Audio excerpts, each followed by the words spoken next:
C'est parti. Sada, à première vue, un village calme de Mayotte. Mais ici, un jour de 1967, une décision a été prise. Une décision qui allait changer l'histoire de Mayotte. Dans les premiers épisodes, on a découvert Dzaoudzi, le cœur politique ancien, puis Tingoni, le cœur spirituel. Mais pour comprendre Mayotte aujourd'hui, il faut passer par Sada. Parce que Sada, c'est le lieu d'un choix historique. Le 3 août 1967, plusieurs figures importantes se réunissent à Sada. Parmi eux, Younoussa Bamana, Marcel Henry, Zouber Adinani, Abdallah Houmadi et plein d'autres. Des hommes qui vont marquer durablement l'histoire politique de Mayotte. Ce jour-là, ils prêtent un serment solennel. Défendre l'appartenance de Mayotte à la France jusqu'au dernier souffle. Un serment prononcé sur le Coran devant les autorités religieuses. En gros, voilà Banam Saf. Voilà, pour ceux qui n'ont pas compris. Ce geste n'est pas anodin. À cette époque, l'avenir de Mayotte est incertain. L'archipel des Comores se dirige vers l'indépendance et la question se pose. Mayotte doit-elle suivre ou prendre un autre chemin? Et à Sada, en 1967, une partie des leaders prennent une décision claire. Un choix qui influencera profondément l'avenir de l'île.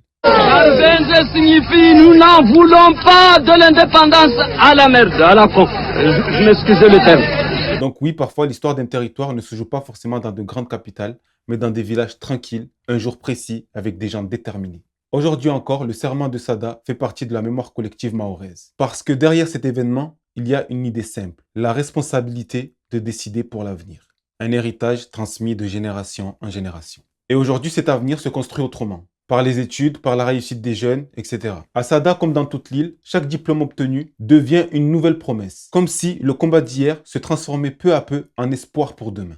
Pendant le ramadan, cet épisode prend un sens particulier, parce que le ramadan nous parle aussi de responsabilité, de choix et de transmission. Se souvenir de ceux qui ont décidé avant nous pour réfléchir à ce que nous laisserons après nous. Donc voilà, l'épisode sur Sada est terminé. C'était un épisode rempli d'histoire, j'espère que vous avez kiffé. On se donne rendez-vous pour le prochain épisode. On va à Bandrélé, donc on se donne rendez-vous mercredi 17h, heure française, 19h, heure mahoraise.